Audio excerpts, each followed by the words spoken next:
মুখ্যমন্ত্ৰীয়ে কৰা ভাল কাম, মুখ্যমন্ত্ৰীৰ নেতৃত্ব টংকেশ্বৰ ৰাভাই কৰা ভাল কাম এই সঁহাৰি ৰাইজক আমি পাই আছোঁ আৰু এটা মানে ভাল ইংগিত মই ভাবোঁ যে ৰাভা হাছাং ইলেকশ্যনৰ 36টা সিটতে মিত্ৰজোঁটৰ প্ৰাৰ্থী বিপুল ভোটত জয় হ'ব।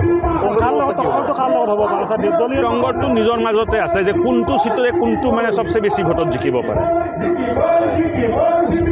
কোনটো এই সিটত বেছি ভোটত জিকিম নে ইয়াৰ কাষৰ সিটত জিকিম।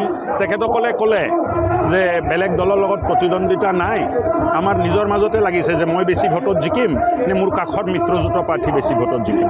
ভূপেন বৰা মুক্তিকেঁচা খাব আকৌ, ভূপেন বৰা আকৌ মুক্তিকেঁচা খাব এইবাৰ। ঠেকেচা কোৱাটো উচিত নহয়, তেখেতেও এটা ৰাজনৈতিক দলৰ সভাপতি, কিন্তু কংগ্ৰেছৰ ফলাফল ভাল নহয়। তাৰ কাৰণটো হ'ল কংগ্ৰেছ যেতিয়া শাসনত আছিল এই অঞ্চলবাসী ৰাইজৰ ওপৰত যিটো অন্যায় অত্যাচাৰ হৈছিল তাৰ এই কথাবিলাক ৰাইজে পাহৰি যোৱা নাই। গোৱালপাৰা সংৰক্ষণৰ ক্ষেত্ৰত কি পদক্ষেপ ল'ব আপোনালোকে? গোৱালপাৰাত মানে শংকিত হৈ আছে এতিয়া। মুখ্যমন্ত্ৰী থকালৈ শংকাৰ কোনো কাৰণ নাই। এজন সিংহপুৰুষ অসমৰ মুখ্যমন্ত্ৰী হিচাপে প্ৰতিষ্ঠা পায়, তাত বহি আছে আৰু এই মানুহখিনিক ৰক্ষা দিয়া দায়িত্ব তেখেতৰ আছে আৰু তেখেতে কাম কৰে।